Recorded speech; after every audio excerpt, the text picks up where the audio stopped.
ആദിയുടെ ഈ ഷോ കണ്ടപ്പോൾ എനിക്ക് പറയാൻ തോന്നുന്ന ഒരേ ഒരു കാര്യം, നമ്മുടെ ജീവിതത്തിൽ നമ്മളെപ്പോഴും എന്തൊരു കാര്യത്തിനെക്കുറിച്ച് പറയുമ്പോഴും അതിനെ നമ്മൾ അതിശയോക്തി എന്ന് നമ്മൾ പറഞ്ഞ് വിശേഷിപ്പിക്കാറുണ്ട്.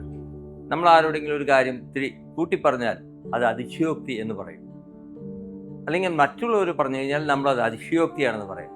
പക്ഷെ അതിശയത്തിനെ കുറിച്ചിട്ട് നമ്മൾ പറയുമ്പോൾ അതിശയോക്തി എങ്ങനെ പറയും? നമ്മൾ അതിശയമാണ് കണ്ടത്, അതിനെക്കുറിച്ച് എന്ത് പറഞ്ഞാലും ഇറ്റ് ഈസ് സോ റിയൽ.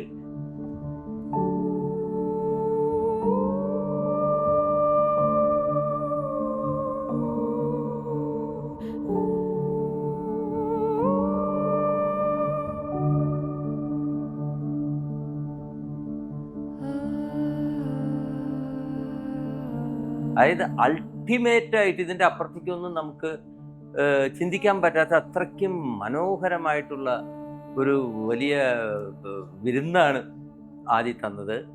നമ്മൾ ഈ ജീവിതത്തിലെ ഏറ്റവും കുറവ് മനസ്സിലാക്കുന്ന കാര്യം നമ്മളുടെ മനസ്സിനെയാണ്.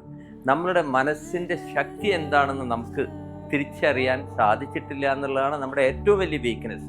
പക്ഷെ ആ ശക്തി എന്താണെന്ന് തിരിച്ചറിയുന്ന ചില വ്യക്തികളുണ്ട്, പ്രമുഖരായിട്ടുള്ള വ്യക്തികൾ. അതിൽ എനിക്ക് തോന്നുന്ന ഒരു ഫസ്റ്റ് നിരയിൽ തന്നെ നിൽക്കുന്ന ഒരു വ്യക്തിയായിരിക്കും ആദി.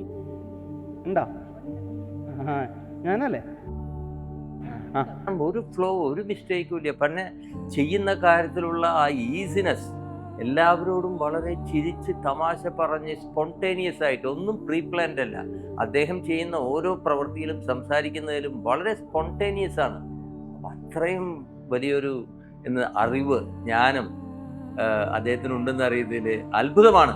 സോ അദ്ദേഹം ഈ ചെയ്യുന്നതിൽ, നമ്മൾ കണ്ടതിൽ അവിശ്വസനീയമാണെന്ന് തോന്നിയാലും അതിലൊട്ടും അതിശയോക്തിയില്ല. ഇത് മൊത്തം അതിശയമാണ്, അൺബിലീവബിൾ.